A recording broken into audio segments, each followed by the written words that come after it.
이걸 아침에 생으로 먹는다고요? 미친 짓 같지만 몸이 확 달라졌습니다. 처음엔 토할 뻔했습니다. 그런데 7일 후 제 몸이 반응했죠. 너무 써서 독이라고 하는 분들도 있긴 해요. 근데 매일 먹으라는 이유가 있습니다. 몸에 좋은데 왜 못 먹는 분들이 있는 걸까요? 당신이 매일 피곤한 이유, 이걸 안 먹어서일 수도 있습니다. 왜 어떤 사람은 마늘 먹고 멀쩡하고 어떤 사람은 병원 가는 분들도 종종 있어요. 이걸 끼니마다 먹었더니 혈압이 움직이기 시작했습니다. 전 세계 사망 원인 1위, 이 음식 하나로 낮출 수 있다는 보고서가 있습니다.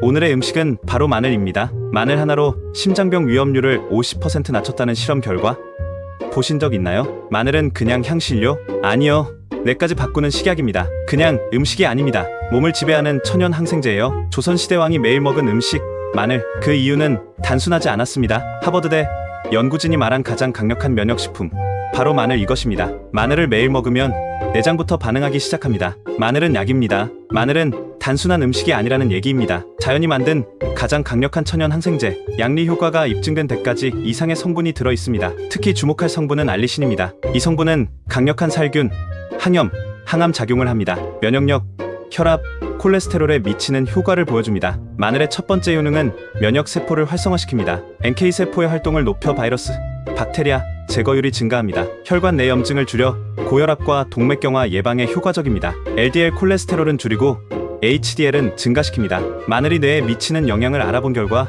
최근 연구에 따르면 마늘은 뇌세포의 산화 스트레스를 줄이고 알츠하이머 예방에도 기여합니다. 특히 중장년층의 기억력 유지에 긍정적인 효과를 보였습니다. 집중력 향상, 뇌의 피로 회복에도 도움을 줍니다. 위장, 간 기능에 좋은가? 해로운가? 많은 말들도 있는 것도 마늘입니다. 생마늘은 강력한 자극제로 공복 섭취 시 속쓰림이나 위염을 유발할 수 있습니다. 하지만 익히면 자극은 줄고 효과는 유지됩니다. 삶은 마늘, 구운 마늘, 흑마늘 모두 위에 부담이 적습니다. 마늘 속 황화합물은 간의 해독 효소를 활성화시키고 알코올 해독력도 높입니다. 항암 효과 과연 진짜일까 하시고 의구심을 가지시는 분들도 계시는데요. WHO는 마늘을 항암 가능 식품군으로 분류했습니다. 특히 위암, 대장암 예방과 관련된 다수의 연구가 존재합니다. 마늘을 주 5회 이상 섭취한 사람들은 위암 위험률이 30에서 50%까지 낮아진다는 통계도 있습니다. 아무리 좋아도 많이 매일 먹어도 될까요?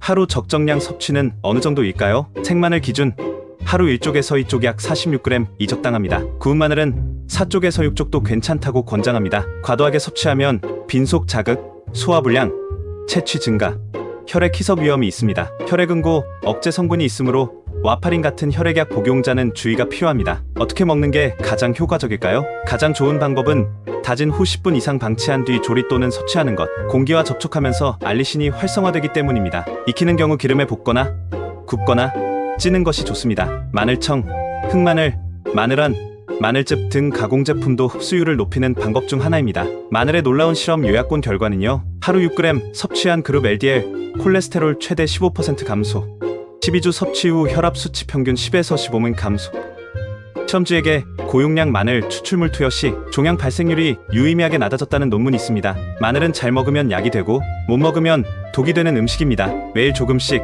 올바른 방법으로 꾸준히 섭취하는 것, 그게 마늘의 진짜 힘입니다. 마늘이 약이 되려면 반드시 지켜야 할 순서가 있어요. 1.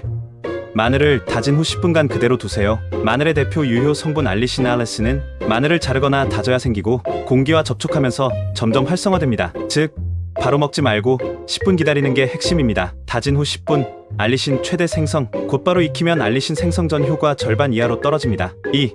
공복 섭취는 피하고 식후에 먹으세요. 마늘은 위에 강한 자극을 줄 수 있어 공복에 먹으면 속쓰림 설사 유발 위험이 있습니다. 후에 먹으면 위 점막 보호 흡수율도 안정적입니다. 식사 10분에서 30분 후 섭취 권장합니다. 위염과 민성장 증상이 있다면 익혀서 드세요. 3. 생으로 먹을 땐 소량부터 시작하세요. 생마늘은 효과가 강하지만 자극도 강합니다. 하루 1쪽, 2쪽, 최대 3쪽으로 천천히 늘려야 부작용이 없습니다. 처음엔 하루 1쪽 잘게 썰어 반찬에 섞어 섭취합니다. 고기와 함께 먹으면 자극이 줄어듭니다. 4. 익힌 마늘은 더 부드럽고 꾸준히 먹기 좋습니다. 열을 가하면 알리신 일부는 파괴되지만 소화 부담이 적고 다른 건강 성분은 유지됩니다. 특히 흑마늘은 항산화 성분이 높아져 보완식품으로도 좋습니다. 5. 지속성이 생명입니다. 꾸준히 매일 소량으로 섭취하는 것 중요 포인트. 마늘의 건강 효과는 장기적인 누적 효과입니다. 하루 1에서 2쪽을 매일 먹는 것이 중요합니다. 하루 2쪽 일주일 5회 이상이면 충분합니다. 피로감면 영역 개선은 2주에서 4주 내 체감하실 수 있습니다. 좋은 정보가 되셨다면 구독, 좋아요, 마늘에 더 좋은 정보가 있다면 자유로운 댓글 달아주세요.